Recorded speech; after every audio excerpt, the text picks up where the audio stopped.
नमस्कार दोस्तों। आज हम आपसे फॉर्म ऑफ द गवर्नमेंट के बारे में चर्चा करेंगे। दो तरीके की गवर्नमेंट जनरली आपने देखा है। एक तो प्रेसिडेंशियल फॉर्म ऑफ गवर्नमेंट है, अध्यक्षीय शासन व्यवस्था या शासन प्रणाली, और दूसरी है आपकी parliamentary form of government. Parliamentary form of government क्या है, प्रेसिडेंशियल फॉर्म ऑफ गवर्नमेंट क्या है, और कुछ कंट्रियों में आप quasi presidential form of government देखेंगे, जैसे श्रीलंका में, फ्रांस में, रशिया में। ये व्यवस्थाएं क्या हैं, किस तरीके से इनकी शासन प्रणाली कार्य करती है, एक बेसिक और ब्रीफ इंट्रोडक्शन इनके बारे में देंगे और स्टार्ट करेंगे प्रियम्बल। फॉर्म ऑफ गवर्नमेंट्स में यदि मैं बात करूं प्रेसिडेंशियल फॉर्म ऑफ गवर्नमेंट की, तो प्रेसिडेंशियल फॉर्म ऑफ गवर्नमेंट जो है ये डॉक्ट्रिन ऑफ सेपरेशन के पर बेस्ड है। यानी यहां पे जो काउंसिल ऑफ मिनिस्टर्स होती है, जो एग्जीक्यूटिव होती है, वो लेजिस्लेचर का पार्ट नहीं होती, विधायिका का भाग नहीं होती। यानी यहां पे स्ट्रिक्ट सेंस में यदि देखा जाए तो कार्यपालिका जो है वो विधायिका का भाग नहीं होती। यहां पे समस्त कार्यपालिकी शक्ति जो है वो एक निकाय में निहित होती है, जो कि राष्ट्रपति होता है, और राष्ट्रपति ही वहां का वास्तविक प्रधान होता है। एक्चुअल हेड जो है वो राष्ट्रपति होता है in the presidential form of government. और इस तरीके का एग्जांपल जो है यूनाइटेड स्टेट ऑफ अमेरिका में दिखाई पड़ता है। जबकि पार्लियामेंट्री फॉर्म ऑफ गवर्नमेंट में जो हेड ऑफ द स्टेट होता है और हेड ऑफ द गवर्नमेंट ये अलग होते हैं। Head of the government and head of the state. Head of the state जो है वो या तो प्रेसिडेंट है और या तो गवर्नर है, और यदि डेमोक्रेटिक मोनार्कियल सिस्टम है तो वहां पे किंग या क्वीन है। जबकि हेड ऑफ द गवर्नमेंट जो है वो सीएम या पीएम है। यानी यहां पे जो शासन व्यवस्था है वो दो लोगों के साथ चलती है, एक तो head of the state and head of the government. मैं मोनार्कियल सिस्टम की बात करूं जहां पे डेमोक्रेटिक मोनार्क है, जैसे जापान में देखेंगे आप, कनाडा में देखेंगे आप, या इंग्लैंड में आप देखेंगे तो पार्लियामेंट्री फॉर्म ऑफ गवर्नमेंट है और वहां पे जो हेड ऑफ द स्टेट है वो किंग है या क्वीन है। जबकि इंडिया में जो पार्लियामेंट्री फॉर्म ऑफ गवर्नमेंट को अडॉप्ट किया गया है वहां पे हेड ऑफ द स्टेट जो है वो गवर्नर है या प्रेसिडेंट है। जबकि हेड ऑफ द गवर्नमेंट जो है ये पीएम या सीएम होते हैं। जो समस्त कार्यपालिकी शक्ति होती है वो निहित होती है प्रेसिडेंट में, या ऐसा जब आर्टिकल 53 पढ़ते हैं तो आर्टिकल 53 में यह बताया गया कि all the executive powers shall be vest in the president of India.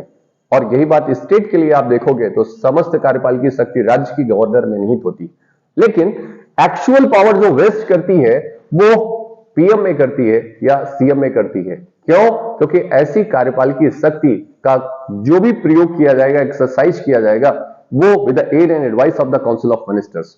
तो और ऐसी काउंसिल ऑफ मिनिस्टर्स का जो एक्चुअल हेड है वो पीएम या सीएम होता है। तो यहां पार्लियामेंट्री फॉर्म ऑफ गवर्नमेंट्स में जो प्रेसिडेंट है या गवर्नर है ये नॉमिनल हेड है या कॉन्स्टिट्यूशनल हेड है, या कभी कभी इंडिया के प्रेसिडेंट के बारे में बात किया जाता है the president of India is a mere rubber stamp, जबकि ये बात सही नहीं है। बाद में देखेंगे इनके बारे में, इनके पावर्स के बारे में। हमने जो अडॉप्ट किया, जो अपनी शासन व्यवस्था और शासन प्रणाली को अडॉप्ट किया है वो पार्लियामेंट्री फॉर्म ऑफ गवर्नमेंट्स को अडॉप्ट किया है। और पार्लियामेंट्री फॉर्म ऑफ गवर्नमेंट में मैंने आपको बताया कि दो चीजें होनी चाहिए, एक तो head of the government and दूसरा हेड ऑफ द स्टेट। राज्य का प्रमुख कौन है आपका? या तो प्रेसिडेंट है और या तो गवर्नर है। स्टेट में देखेंगे तो राज्य का जो प्रमुख है वो कौन है? गवर्नर है। जबकि देश में देखेंगे तो कौन है आपका? राष्ट्रपति। जो एक्चुअल हेड है वो कौन है आपका? पीएम या सीएम, क्योंकि समस्त कार्यपालिकी शक्ति जो है वो निहित होती है किनमें? राष्ट्रपति या गवर्नर में, लेकिन ये कार्य करती है विद एड एंड एडवाइस। तो ऐसी काउंसिल ऑफ मिनिस्टर्स का जो मुखिया होता है वो पीएम और सीएम होता है, और इस तरीके से जो एक्चुअल पावर वेस्ट करती है वो पीएम और सीएम में वेस्ट करती है। यदि हम मोनार्कियल सिस्टम की बात करें तो जहां पे राजशाही व्यवस्था आज भी प्रिवेल करती है, तो उन्होंने भी पार्लियामेंट्री फॉर्म ऑफ गवर्नमेंट्स को अडॉप्ट किया है। जैसे मैं जापान की बात करूं तो जापान में मोनार्कियल डेमोक्रेटिक मोनार्क है, तो उनके यहां का जो हेड ऑफ द स्टेट है वो कौन है आपका? किंग है। जबकि जो हेड ऑफ द गवर्नमेंट है वो पीएम है। इसी तरीके से मैं आपके कनाडा की बात करूं, इसी तरीके से मैं आपके ऑस्ट्रेलिया की बात करूं, तो वहां पे भी पार्लियामेंट्री फॉर्म ऑफ गवर्नमेंट को अडॉप्ट किया गया है। ब्रिटेन में पार्लियामेंट्री फॉर्म ऑफ गवर्नमेंट को अडॉप्ट किया गया है। अब इनके कुछ ड्रॉबैक्स हैं और इनके कुछ बेनिफिट्स हैं। तो प्रेसिडेंशियल फॉर्म ऑफ गवर्नमेंट्स के जो बेनिफिट्स हैं वो क्या है, ये देख लें आप। तो प्रेसिडेंशियल फॉर्म ऑफ गवर्नमेंट्स जो होता है ये डायरेक्ट इलेक्ट किए जाते हैं। जैसे मैं यूनाइटेड स्टेट ऑफ अमेरिका की बात करूं तो वहां पे जो प्रेसिडेंट है उनका जो टेन्योर होता है वो 4 ईयर का होता है। डायरेक्ट इलेक्शंस होता है, इलेक्शन होने के बाद उनके टेन्योर में परमानेंसी होती है, ड्यूरेबिलिटी होती है। और वहां का जो प्रेसिडेंट होता है वो किसी भी तरीके के इम्पार्शियल होकर के, किसी भी तरीके के दबाव को ना फेस करते हुए फुल फ्लेज्ड फोकस्ड होता है अपनी कंट्री के डेवलपमेंट के लिए। यानी उन्हें इस बात का फियर नहीं होता है कि वो ऐसे पावर को यदि एक्सरसाइज करेंगे तो उन्हें अपनी गवर्नमेंट से हटना होगा। यानी कोलिजन गवर्नमेंट्स का कल्चर वहां पे नहीं है। तो ये सबसे बड़ा बेनिफिट्स है। दूसरा जो बेनिफिट है, मैंने आपसे बताया कि डॉक्ट्रिन ऑफ सेपरेशन पर काम करता है। इसका मतलब जो एग्जीक्यूटिव है is not a part of the legislature. यानी यूनाइटेड स्टेट ऑफ अमेरिका की बात करें तो वहां की जो कार्यपालिका है वो विधानमंडल का भाग नहीं होती। यानी ये जो मिनिस्ट्री है वो विधानमंडल का भाग नहीं। और वहां का जो विधानमंडल है वो दो है आपके, एक तो हाउस ऑफ रिप्रेजेंटेटिव जो आपका लोअर हाउस कहलाता है, और जो अपर हाउस है वो आपका सीनेट कहलाता है।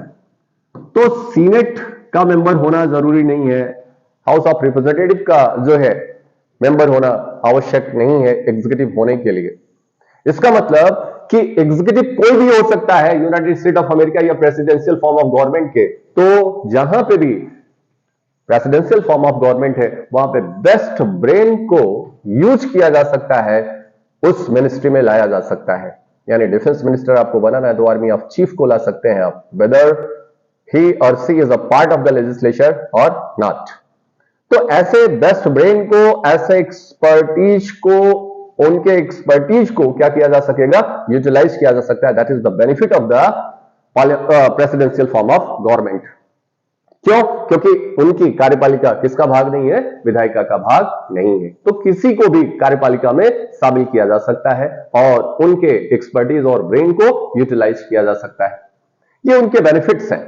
दूसरी चीज मैंने आपको क्या बताया कि ये ड्यूरेबिलिटी होती है, परमानेंसी होती है। वो 4 साल के लिए पूरी तरीके से अपने माइंड को क्या कर रहा है, फोकस्ड कर रहा है for the betterment and wellbeing of their citizens and persons, उस कंट्री के बेहतरी के लिए, उसके विकास के लिए।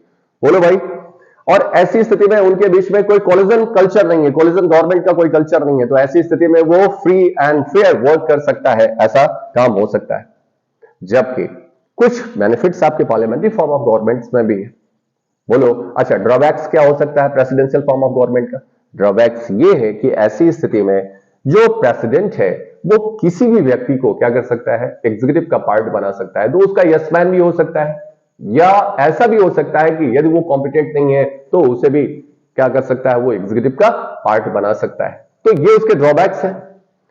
पार्लियामेंट्री फॉर्म ऑफ गवर्नमेंट्स के बेनिफिट्स क्या है कि ये जो गवर्नमेंट है आपकी, ये अकाउंटेबल गवर्नमेंट्स कहलाती है, रिस्पॉन्सिबल गवर्नमेंट्स कहलाती है, बेस्ट मिनिस्टर गवर्नमेंट कहलाती है। मैंने 3 वर्ड्स यूज किए जो कॉमनली इन्हें जाना जाता है, रिस्पॉन्सिबल गवर्नमेंट, रिप्रेजेंटेटिव गवर्नमेंट, या अकाउंटेबल गवर्नमेंट, या बेस्ट मिनिस्टर, वेस्टमिंस्टर गवर्नमेंट। इसका मतलब हमारी जो एग्जीक्यूटिव होती है is the part of the legislature, ये विधायिका का भाग होती है।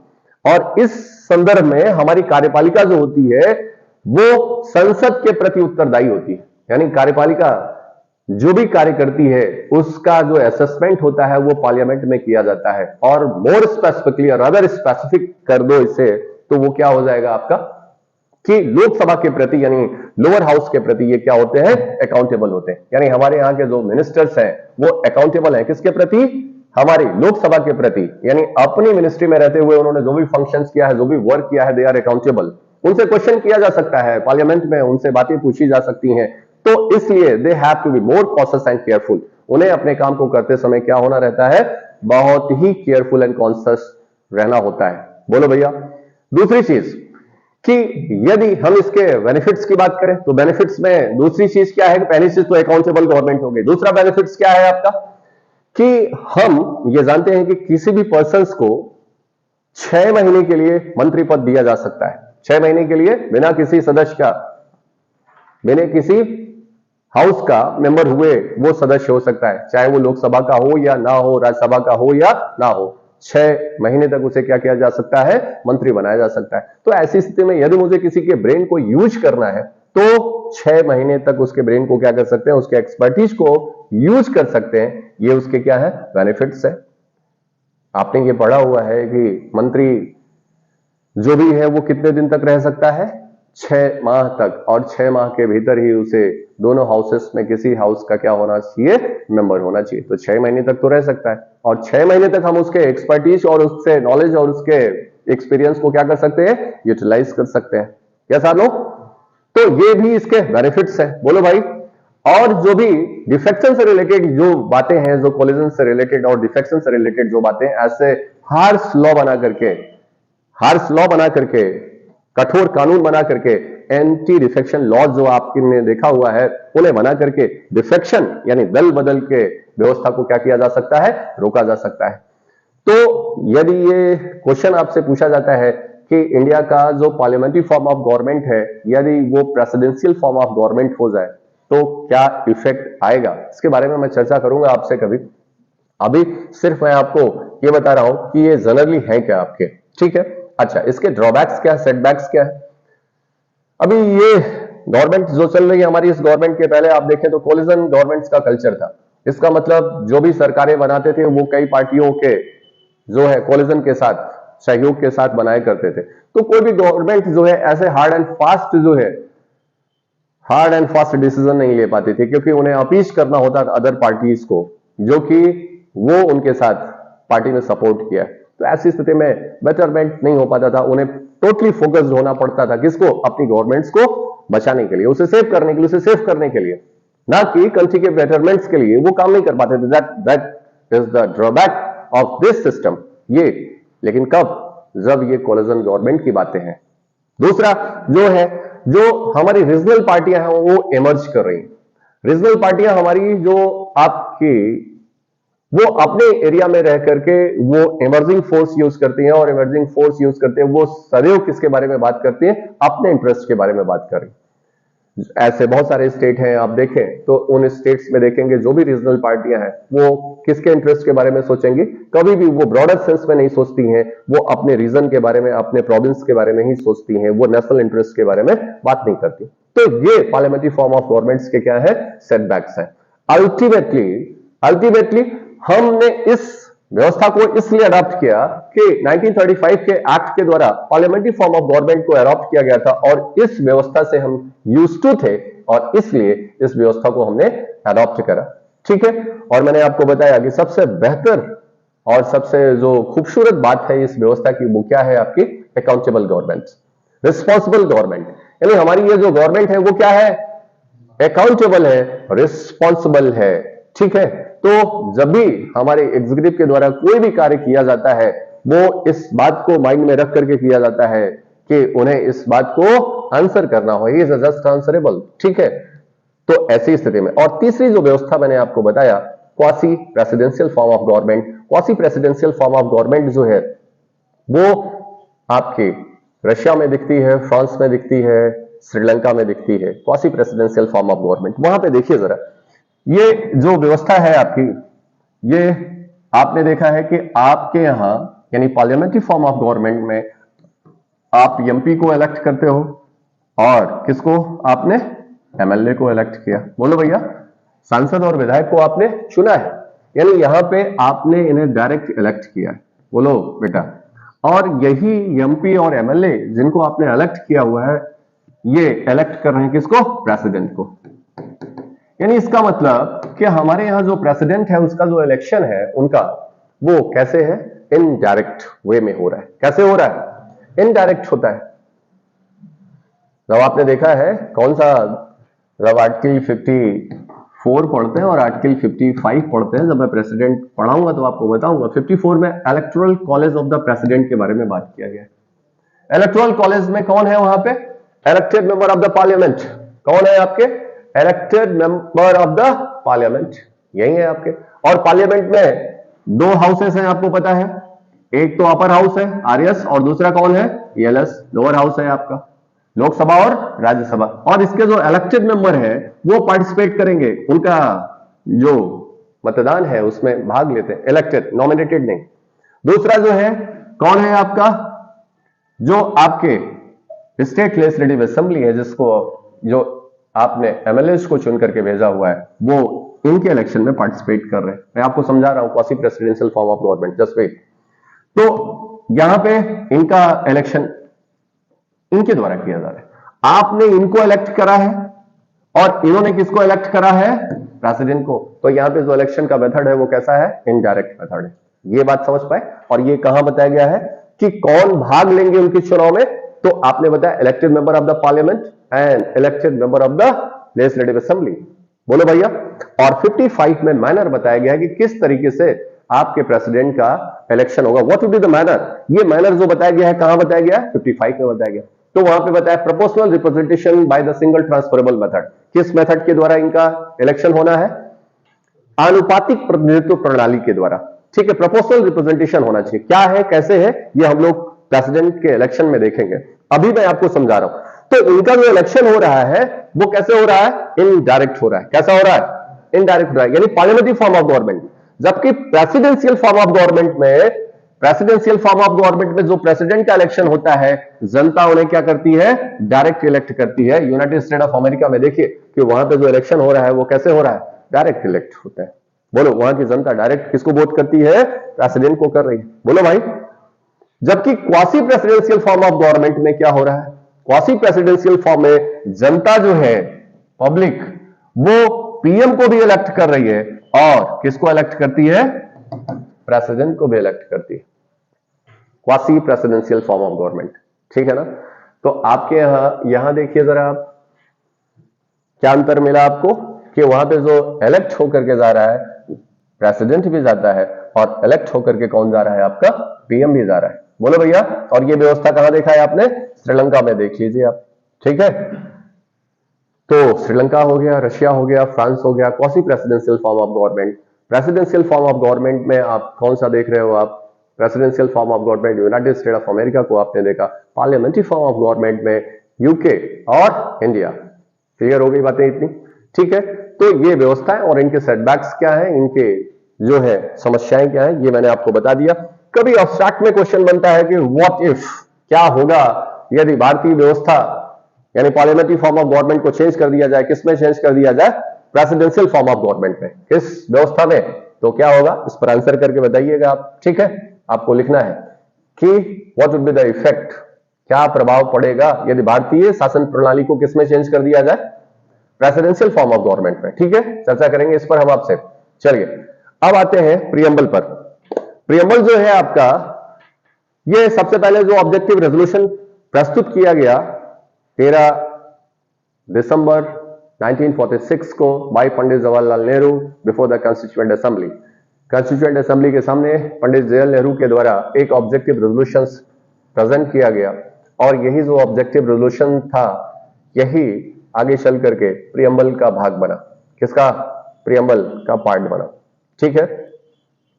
ये आपका जो ऑब्जेक्टिव रेजोल्यूशन था, objective resolutions guided the path of the constitution makers and the preamble itself which was adopted at the end of the framing of the constitution. ये जो आपके ऑब्जेक्टिव रेजोल्यूशन था, ये ऑब्जेक्टिव रेजोल्यूशन क्या था आपका, ये गाइडिंग फोर्स था, ये टॉर्च वियरर था, किसके लिए, फ्रेमर ऑफ द कॉन्स्टिट्यूशन के लिए। लेकिन प्रियम्बल को संविधान के सबसे बाद में अडॉप्ट किया गया, यानी ये क्या था, प्रियम्बल में जो अडॉप्ट किया गया प्रियम्बल को, वो कब अडॉप्ट किया गया, कॉन्स्टिट्यूशन में सबसे बाद में, यानी सारे आर्टिकल्स बन गए उसके बाद ला करके क्या रख दिया गया, प्रियम्बल को रखा जाए, बोलो भैया। और ये जो प्रियम्बल था, ये क्या था आपका, ऑब्जेक्टिव रेजोल्यूशन का पार्ट था। और ऑब्जेक्टिव रेजोल्यूशन जो आया वो कब आया, 13 दिसंबर 1946 को।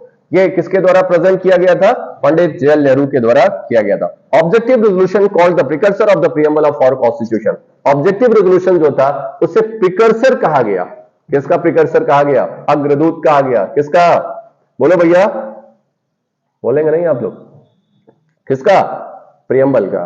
प्रियम्बल का जो प्रिकर्सर था वो क्या था आपका, ऑब्जेक्टिव रेजोल्यूशन था। Preamble to Constitution has played the predominant role in shaping the destiny of our country. यही जो preamble बनी है और ये shape करती है, किसको shape कर रही है? Destiny of our country. ये हमारे कंट्री के डेस्टिनी को क्या करती है?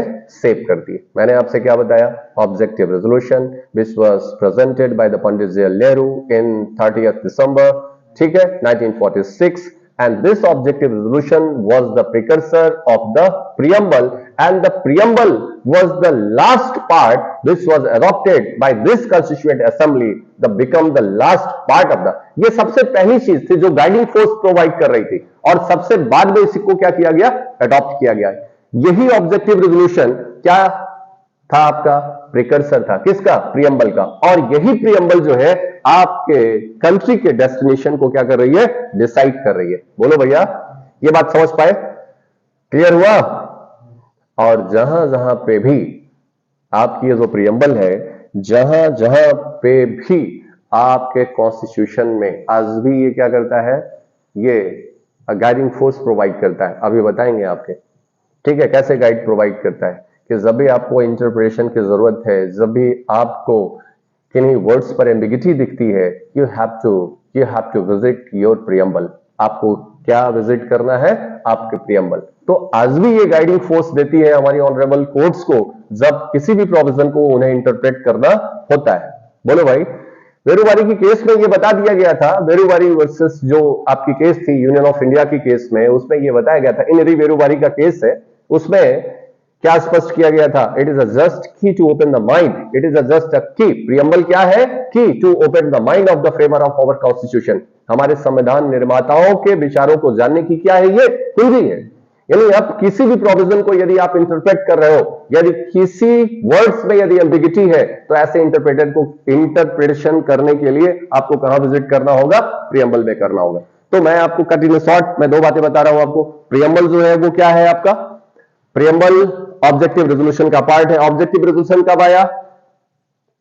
13 दिसंबर 1946 को ऑब्जेक्टिव रेजोल्यूशन प्रेजेंट किसने किया? पंडित जवाहरलाल नेहरू को। कहां किया? कॉन्स्टिट्यूएंट असेंबली में किया। और यही जो आपका ऑब्जेक्टिव रेजोल्यूशन था, ये प्रियम्बल का क्या बना? प्रिकर्सर बना। और यही प्रियम्बल क्या है? आपकी कंट्री का क्या है? डेस्टिनेशन को डिसाइड कर रहा है। और जहां कहीं भी पूरे कॉन्स्टिट्यूशन में जहां कहीं भी यदि कोई एम्बिगिटी है किसी वर्ड्स में, तो इंटरप्रिटेशन के लिए आपको कहां विजिट करना होगा? प्रियम्बल में जाना होगा। आज भी ये क्या कर रही है? गाइडिंग फोर्स प्रोवाइड करती है, टार्च बियरर का काम करती है, पथ प्रदर्शक का काम करती है। बोलो। और इसीलिए वेरुवारी के केस में यह स्पष्ट कर दिया गया कि प्रियम्बल क्या है? Preamble is a key to open the mind of the framer of constitution.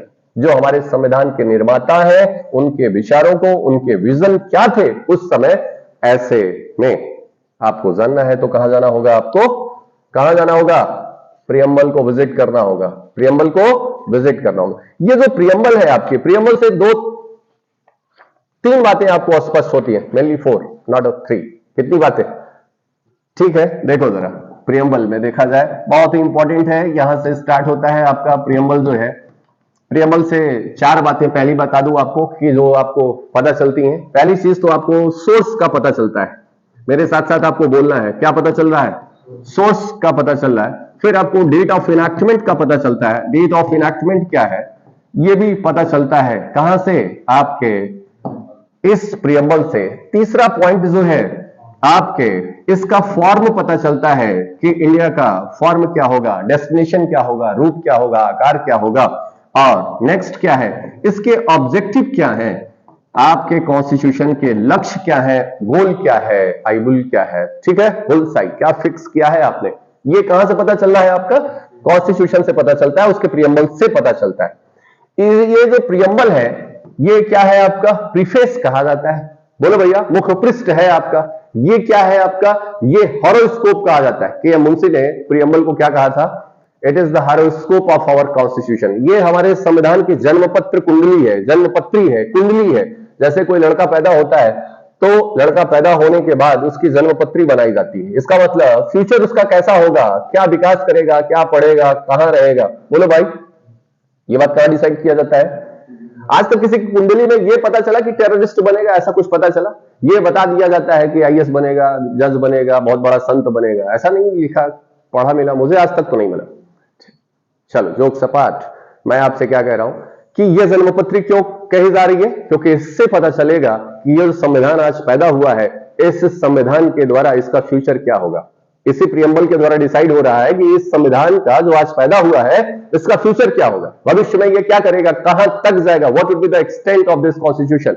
ठीक है, ये बातें कहां पता चलेंगी आपकी, इसी प्रियम्बल से पता चलती है। इसका फॉर्म क्या होगा, इसका शेप क्या होगा, इसका विकास क्या होगा, ये सारी बातें कहां से स्पष्ट होंगी आपके, इसी प्रियम्बल से। और इसीलिए इसको क्या कहा गया, जन्मपत्री कहा गया, कुंडली कहा गया, के मुंशी के द्वारा। देखिए भैया, पहली चीज क्या पता चला आपको, सोर्स। क्या पता चल रहा है आपको, सोर्स। तो इस संविधान का स्रोत क्या है, ठीक है, इस संविधान का सोर्स क्या, we the people of India. Word क्या लिखा हुआ है, ओपनिंग लाइन स्टार्ट हुई, we the people of India, be the people of India. The source of this constitution is the be the people of India. कौन है आपके संविधान का स्रोत, कौन है, हम भारत के लोग, हम भारत के लोग हैं, ठीक है ना। यही आप वर्ड देखोगे तो ये वर्ड्स आपको कहां मिलेगा, जब आप यूएन चार्टर में जाओगे तो यूएन चार्टर की जो प्रियम्बल है, यूनाइटेड नेशन ऑर्गेनाइजेशन का जो चार्टर बनाया गया है, उस चार्टर में 111 आर्टिकल है, 19 अध्याय है, उसमें भी लिखा हुआ है be the people of united state organisation. क्या लिखा हुआ है, हम we the people of the UNO, और यहां पे क्या लिख रहे हैं, we the people of India. कहने का मतलब वहां पे भी लिखा है, बोलो भैया, ऑस्ट्रेलिया के कॉन्स्टिट्यूशन में भी लिखा हुआ है, तो हम भी लिखे हुए हैं, ठीक है, we the people of India. हमारे यहां का जो सोर्स है वो कौन है, आप जरा देखिए, आप अपने पॉलिटिकल राइट्स को क्या कर दिया है, यूज किया है, और आपने वोट करा है, और वोट करने के बाद आपने कंस्टिट्यूएंट असेंबली के मेंबर्स को इलेक्ट करा हुआ है। ये पता है आपको, constituent assembly was elected by the people, जो थी वो लोगों के द्वारा इलेक्ट की गई थी, और जो प्रिंसली स्टेट थे उनके द्वारा नॉमिनेट किया गया था। प्रिंसली स्टेट जो थे उनके मेंबर्स नॉमिनेट हुए थे, और आपने 10 लाख की जनसंख्या पर एक लोगों को क्या किया था, इलेक्ट किया था। तो आपने अपने पॉलिटिकल राइट्स को यूज करके क्या किया, उन्हें इलेक्ट किया, और उन्हीं मेंबर्स के द्वारा कॉन्स्टिट्यूशन को क्या किया गया, फ्रेम किया गया। बोलो यार, तो आप ही कॉन्स्टिट्यूशन के क्या हुए, स्रोत हुए, आपके द्वारा ही संविधान को क्या किया गया, निर्मित किया गया। और इसीलिए इसको क्या कहा जाता है, सोर्स ऑफ द कॉन्स्टिट्यूशन। स्रोत क्या था, we the people of India. क्या था, we the people of India. दूसरा, date of enactment, we the people of India dash dash dash dash dash dash, क्या लिखा हुआ है, here and after by this constituent assembly on the date of 26 of November 1949। बोलो यार, क्या कर रहे हो, इनैक्ट करो, एडॉप्ट करो एंड गिव टू आवरसेल्फ। क्या किया है आपने, इनैक्ट किया है, एडॉप्ट किया है, और क्या किया है आपने, गिव टू आवरसेल्फ। ठीक है, अधिनियमित किया है, अंगीकृत किया है, और आत्मार्पित किया है। एक तरफ क्या देखा आपने, आपने अपने पॉलिटिकल राइट्स को यूज करके इस कॉन्स्टिट्यूशन को बनाया, और बनाने के बाद बोलो क्या कर रहे हो आप, उसे एडॉप्ट करते हो, अंगीकृत कर रहे हो आप। क्या कर रहे हो आप, एडॉप्ट कर रहे हो, और अपने आप को क्या कर दिया है, समर्पित कर दिया है, अपने आप को अर्पित कर दिया है, तेरा तुझको अर्पण क्या लागे मेरा। बोलो भैया, यही बात तो है। इसका मतलब you have just submitted, you have surrender before the constitution from today onwards. ठीक है, I will follow your command. जैसे आप मुझे गाइड करोगे और जिस तरीके से कहोगे उसी तरीके से मैं क्या करूंगा, काम करूंगा। इसका मतलब जो भी मेरा कार्य होगा वो कैसा होगा, संविधान के सम्मत होगा, संविधान के अनुरूप होगा। मैंने अपने आप को क्या कर दिया, समर्पित कर दिया। एक तरफ आपने अपने राइट का प्रयोग करके कॉन्स्टिट्यूशन को फ्रेम करा, आपने सोर्स बना, और फिर सोर्स बनने के बाद कॉन्स्टिट्यूशन ड्राफ्ट होने के बाद अब आप अपने आप को क्या कर दिया, अर्पित कर दिया, उस संविधान के हवाले कर दिया। अब जैसा कहेंगे वैसा काम करूंगा। तो इससे क्या पता चला आपको, date of enactment, date of adoption and give to ourself. और ये जो डेट ऑफ इनैक्टमेंट है वो कब है आपकी, डेट ऑफ इनैक्टमेंट कब है, 14 नवंबर, कितना है, sorry 26 of November, 26 of November 1949। ये आपका डेट ऑफ इनैक्टमेंट है। डेट ऑफ एडॉप्शन है, गिव टू आवरसेल्फ है, यही है आपका।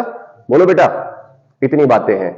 और मैं आपको बताऊं, यहीं पे आप समझ लो, थोड़ा सा कंफ्यूजन ना हो। जब आप 394 पढ़ोगे, 394 पढ़ोगे, तो वहां पे वर्ड लिखा हुआ है कमेंसमेंट। क्या लिखा हुआ है, कमेंसमेंट लिखा हुआ है। और कमेंसमेंट जो है वो 394 में क्या कह रहा है कि कुछ प्रोविजन, और कुछ प्रोविजन में 16 आर्टिकल्स हैं। कितने आर्टिकल्स हैं, 16 articles.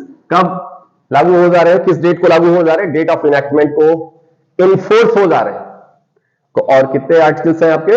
16 article. Just keep in mind, जब आप आर्टिकल 394 को विजिट करोगे और काउंट करोगे तो वहां पे 16 आर्टिकल्स मिलेंगे आपको। तो 26 नवंबर 1949 को ही वो लागू हो जा रहे हैं, ठीक है ना।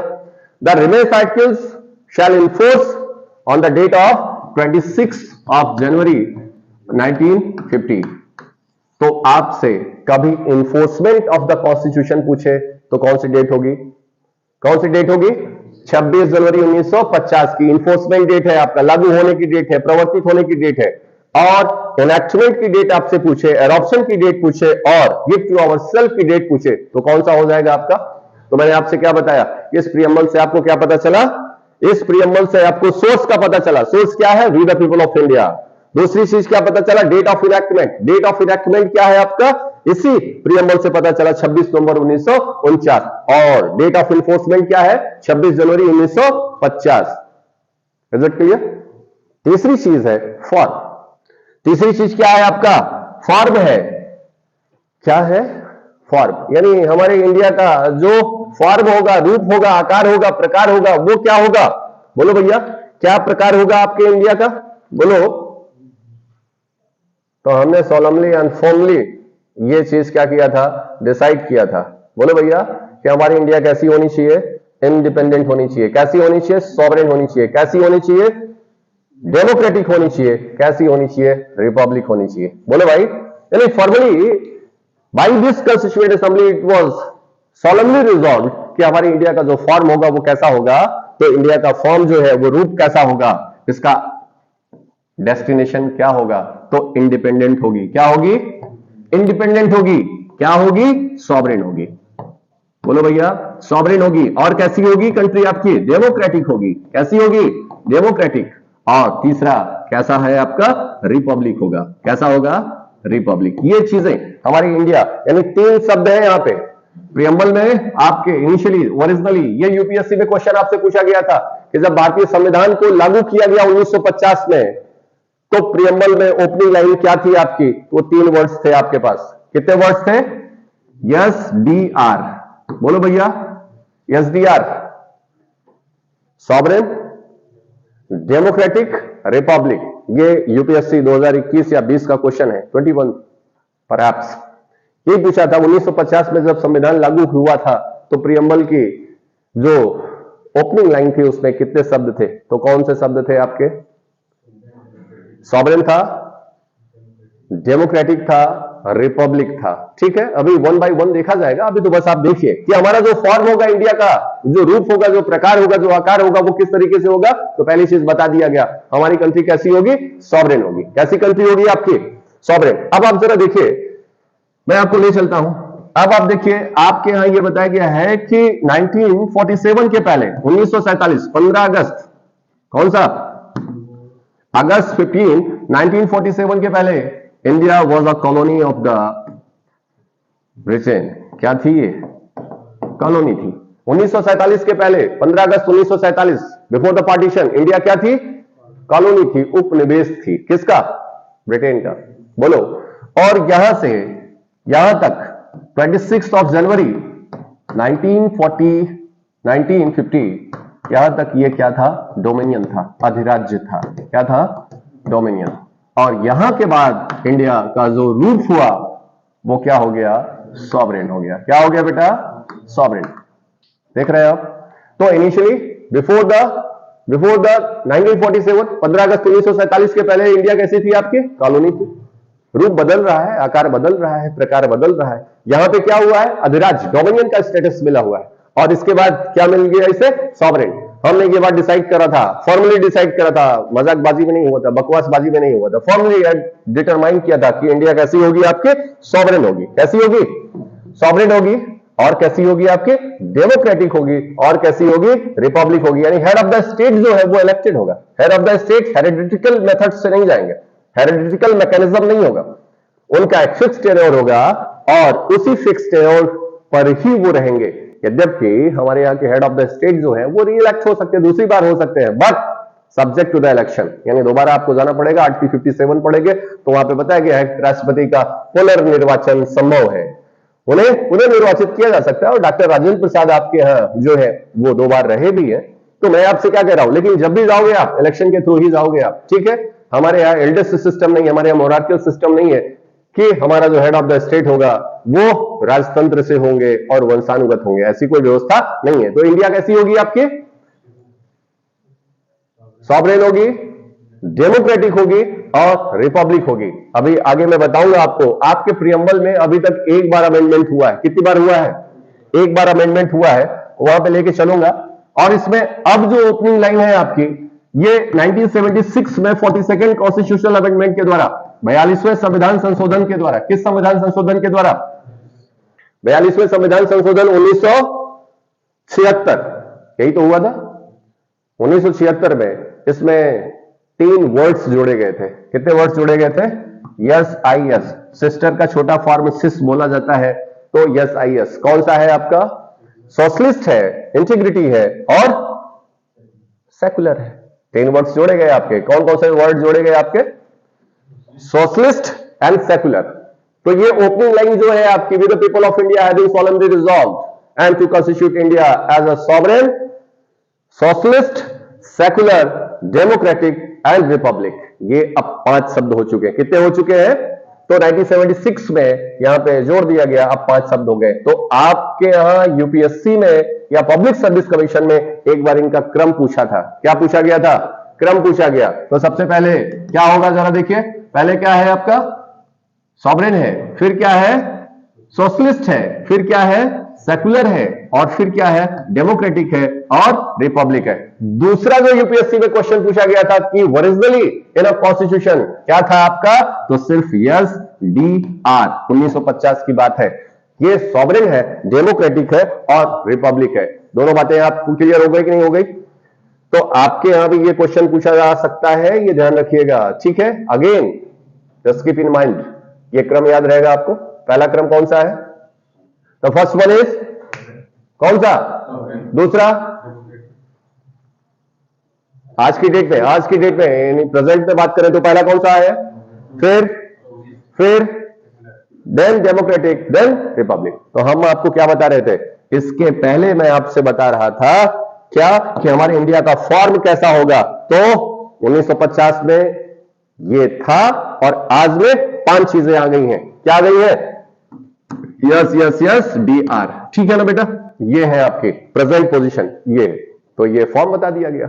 अगले जो है फिर ऑब्जेक्टिव, क्या ऑब्जेक्टिव है आपके प्रियम्बल का, ठीक है ना। आपके संविधान का ऑब्जेक्टिव क्या है, लक्ष्य क्या है, उद्देश्य क्या है, उद्देश्य का ही तो पढ़ रहे हैं आपके। तो हम सिक्योर करेंगे, 2 चीजें बताई गई हैं यहां पे। क्या बताई गई हैं, 2 चीजें बताई गई हैं। ये जो आपकी ऑब्जेक्टिव है, ऑब्जेक्टिव में 2 चीजें हैं, बोलो बेटा। क्या, पहली चीज तो आपसे बताया गया है कि मैं सिक्योर करूंगा, क्या सिक्योर करूंगा, और दूसरी चीज कह रहा है कि मैं प्रमोट करूंगा। क्या करूंगा, प्रमोट करूंगा, और क्या करूंगा, सिक्योर करूंगा। बोलो यार, जो सिक्योर करेंगे, इस बात का क्या किया जा रहा है, लक्ष्य लेकर के चल रहा है ये संविधान आपका। क्या सिक्योर करेगा आपका कॉन्स्टिट्यूशन, पहली चीज जस्टिस, क्या सिक्योर करोगे, जस्टिस को सिक्योर करोगे।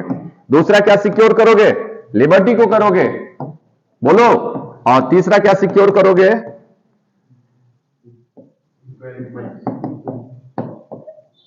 इक्वालिटी, बोलो।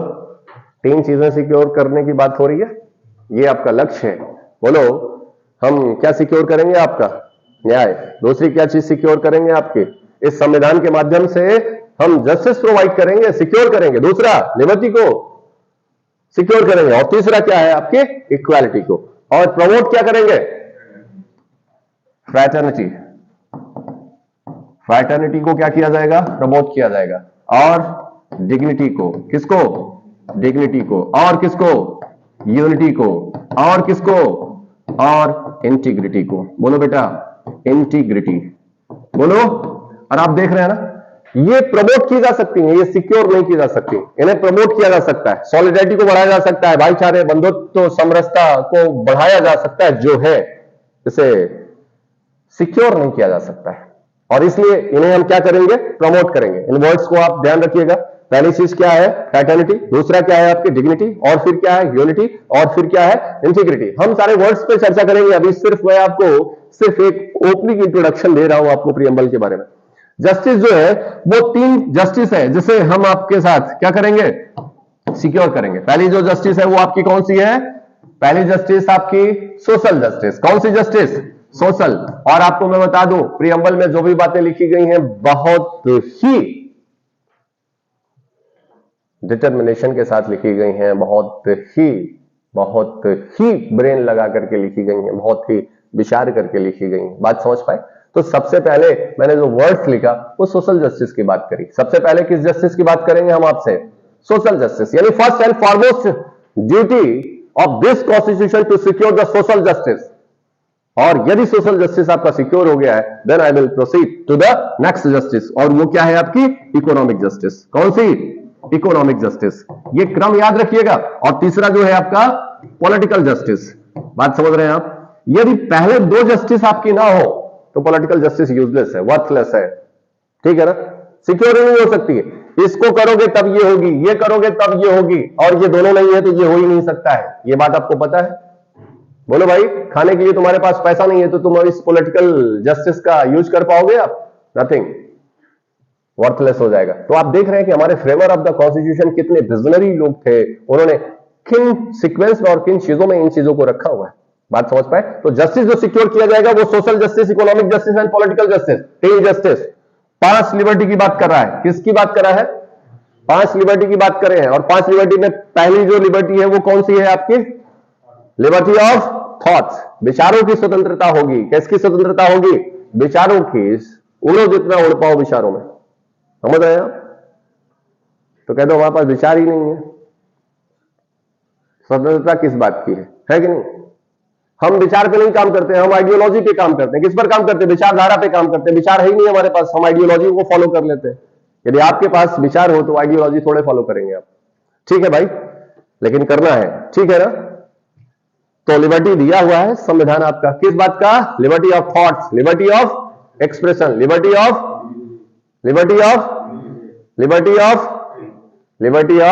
Worship, belief, faith and worship. बोलो यार, 5 लिबर्टीज है आपके पास। कितनी है? 5 लिबर्टीज। सबसे पहला क्या है? विचारों की स्वतंत्रता। Being a student you have to think about. किसी चीज को क्या करना चाहिए? सोचना चाहिए, विचार करना चाहिए। इस बात की लिबर्टी है, सोचो। बोलो भाई। फिर उसके बाद जो चीज आपने सोच लिया उसे एक्सप्रेस कर दो, ये भी स्वतंत्रता है आपके पास। बोलो। और फिर आपकी जो बिलीफ है, जो आपका फेथ है, जो आपकी वर्शिप है, वो स्वतंत्रता आपको दी जाएगी। जो भी आपका विश्वास है, जो आपकी आस्था है, जो आपका धर्म है, जो आपका पूजा है, वो स्वतंत्रता होगी। और अगेन इक्वालिटी। इक्वालिटी किस बात की? स्टेटस की, परिस्थिति की। और इक्वालिटी किस बात की? अपॉर्चुनिटी की। अवसर की समानता देंगे और परिस्थिति की समानता देंगे। या ये अपॉर्चुनिटी क्या है, परिस्थिति क्या है, ये मैं बताऊंगा। ये हम सिर्फ आपको ये बता रहे हैं कि ये कॉन्स्टिट्यूशन आपको क्या कर रहा है? इस बात का ऑब्जेक्टिव लेकर के चल रहा है, इस बात का लक्ष्य लेकर के चल रहा है कि हम इन चीजों को प्रोटेक्ट करेंगे इन अ फ्यूचर, और इन चीजों को प्रमोट करेंगे in a future. This is the objective and this is the object of our constitution. Clear हुआ बात? तो आपके कॉन्स्टिट्यूशन से, प्रियम्बल से क्या बातें पता चली आपको? क्या बातें पता चली है यहां पे? पहली चीज मैंने आपको बताया कि सोर्स पता चला, we the people of India. Date of enactment पता चला कि date of enactment adoption and gift to ourself कौन सा है? 26 नवंबर 1949। और फॉर्म ऑफ द कॉन्स्टिट्यूशन क्या है आपका? इनिशियली क्या था? SDR था, सॉवरेन था, डेमोक्रेटिक था और रिपब्लिक था। प्रेजेंट में देखें तो क्या है? यस यस यस, यानी सॉवरेन है, सोशलिस्ट है, सेकुलर है, डेमोक्रेटिक है, रिपब्लिक है। और ऑब्जेक्टिव जो है वो ऑब्जेक्टिव 3 चीजों को क्या कर रहा है? सिक्योर कर रहा है। क्या सिक्योर किया है? सिक्योर किया है आपके जस्टिस को, फिर आपके लिबर्टी को, और फिर आपकी इक्वालिटी को, और प्रमोट कर रहा है आपकी फ्रेटर्निटी और इंटीग्रिटी, डिग्निटी एंड यूनिटी। बोलो बेटा, ये 4 चीजें पता चली आपके प्रियम्बल से? पता चली? अच्छा, ये जो प्रियम्बल है इससे कुछ और पता चलता है। जरा देखो, ये जो प्रियम्बल है, थोड़ा सा इसी में प्रियम्बल से आपको और क्या पता चल रहा है? प्रियम्बल जो है वो 3 चीजें बताता है, 3 चीजों की बात करता है। एक तो पास्ट की बात करता है। किसकी बात करता है? आपके प्रियम्बल जो है वो तीन चीजें की बात करता है। एक तो प्रेजेंट, दूसरी क्या है आपकी प्रेजेंट की बात कर रहा है, और तीसरी जो है वो किसके बारे में बात कर रहा है, फ्यूचर की बात करता है। यानी तीनों चीजें स्पष्ट हो जाती हैं आपके प्रियम्बल को पढ़ने से। पास्ट में क्या था कि आपने क्या रिजॉल्व किया था, फॉर्मली आपने क्या रिजॉल्व किया था, रेजोल्यूशन क्या था आपका, रेजोल्यूशन था कि हमारी इंडिया कैसी होनी चाहिए, इंडिपेंडेंट होनी चाहिए, हमारी इंडिया कैसी होनी चाहिए, सॉवरेन होनी चाहिए, हमारी इंडिया कैसी होनी चाहिए, डेमोक्रेटिक होनी चाहिए, हमारी इंडिया कैसी होनी चाहिए। और ये बात आपने संकल्प पहले से लिया होता, ऑब्जेक्टिव रेजोल्यूशन में ही ये बात आ गई थी कि हमारी इंडिया का फॉर्म कैसा होगा। यानी पास्ट की बात है, किसकी बात है, पास्ट की बात है। वॉट एवर वी हैड, ठीक है, डिटरमाइंड, जो हमने क्या किया था, डिटरमाइन किया था। बोलो बेटा, तो ये पास्ट की बात है। क्या है आपका, यस डी आर, यही है आपका, ये पास्ट को बताता है। कैसा होना चाहिए, सॉवरेन होना चाहिए, इस बात को हमने डिसाइड कर रखा था। कैसा होगा, डेमोक्रेटिक होगा। कैसा होगा आपका रिपब्लिक होगा, ये पास्ट में। प्रेजेंट जो है, ये प्रेजेंट क्या बताता है, आज इस संविधान सभा के द्वारा मित मार्ग शुक्ल सप्तमी, बोलो भैया, आज इस संविधान के द्वारा बाय दिस कॉन्स्टिट्यूएंट असेंबली, ठीक है, आज का मतलब क्या, प्रेजेंट।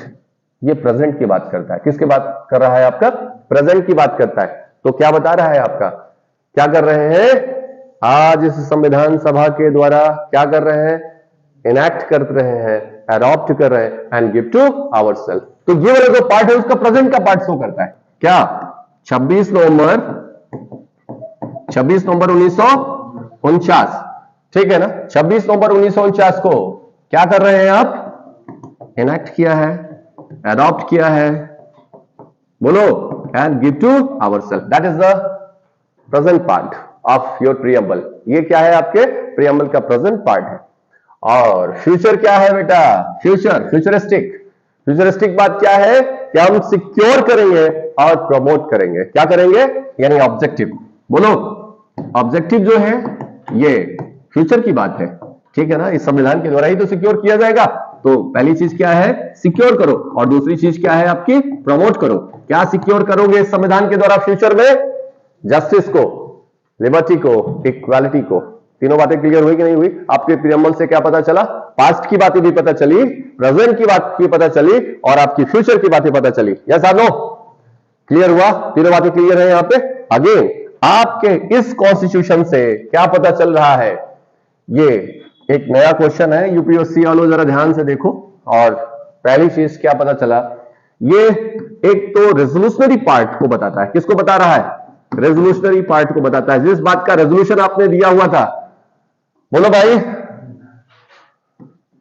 रेजोल्यूशनरी पार्ट, रेजोल्यूशन किस बात का लिया था आपने, रेजोल्यूशन किस बात का लिया था, we the people of India having solemnly resolve किया है आपने, फॉर्मली डिटरमाइन किया है आपने। क्या डिटरमाइन किया था कि हमारी जो इंडिया है वो कैसी होनी चाहिए, हमारी इंडिया जो है वो कैसी होनी चाहिए, सॉवरेन होनी चाहिए, इंडिपेंडेंट होनी चाहिए।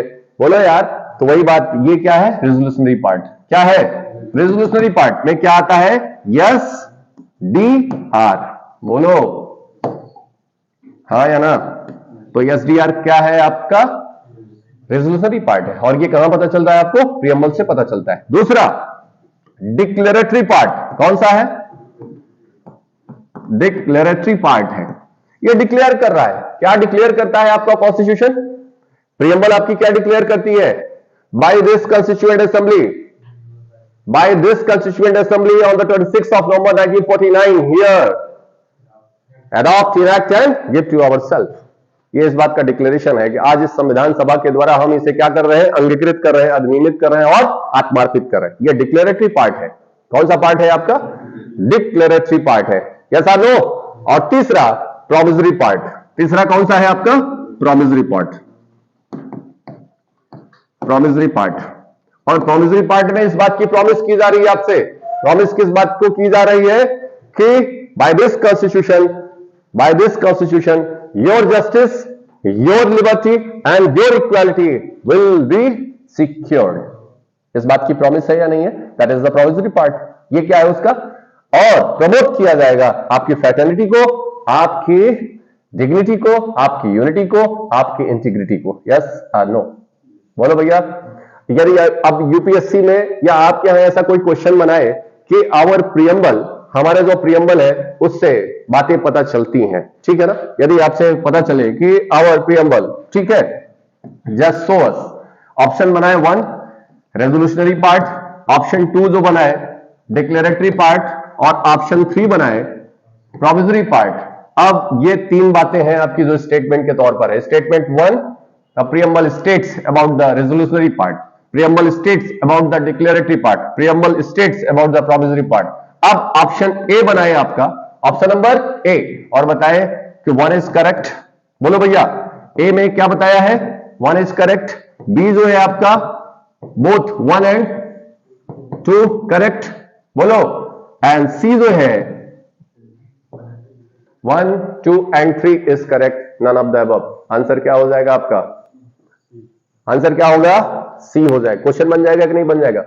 और ये बात आपने जो पढ़ा है अभी तक, आप इस बात को टैकल नहीं कर पाते। ये बात आप, यदि ये वर्ड्स आपको मिले इस क्वेश्चन में, तो इस क्वेश्चन को आप टैकल नहीं कर पाएंगे। जनरली पढ़े हैं तो बहुत अच्छी बात है, ठीक है।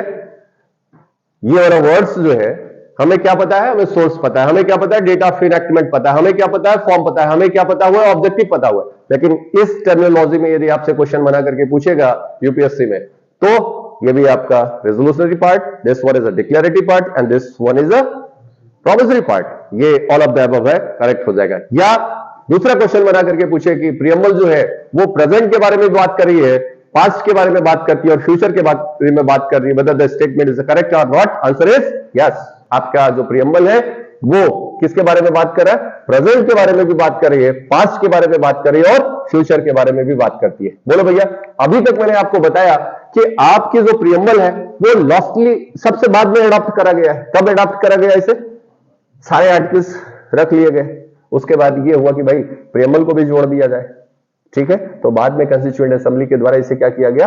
अडॉप्ट करा गया। तो कुछ लोगों ने कहा कि नहीं, ऐसा है कि preamble is not a part of the constitution, ठीक है। ये डिबेटेबल मैटर था कि बताया गया कि प्रियम्बल जो है वो क्या नहीं है? आपका पार्ट ऑफ द कॉन्स्टिट्यूशन नहीं है, ठीक है। मैंने आपको क्या बताया? इन री वेरुवारी, कौन सी केस बताया आपको? इन री वेरुवारी का केस है आपका। तो इन री वेरुवारी का जो केस है उसमें बता दिया गया कि preamble is not a part of constitution, ठीक है ना, बोलो। लेकिन उसमें यह बता दिया गया कि प्रियम्बल जो है, preamble is not a source of power. इसी केस में बताया गया कि प्रियम्बल जो है वो पावर का भी सोर्स नहीं है, ठीक है। लेकिन यह बताया गया कि क्या बताया गया? कि it is a just key to open the mind of the framer of the constitution. ये संविधान निर्माताओं के विचारों को, उनके विजन को जानने की एक कुंजी है।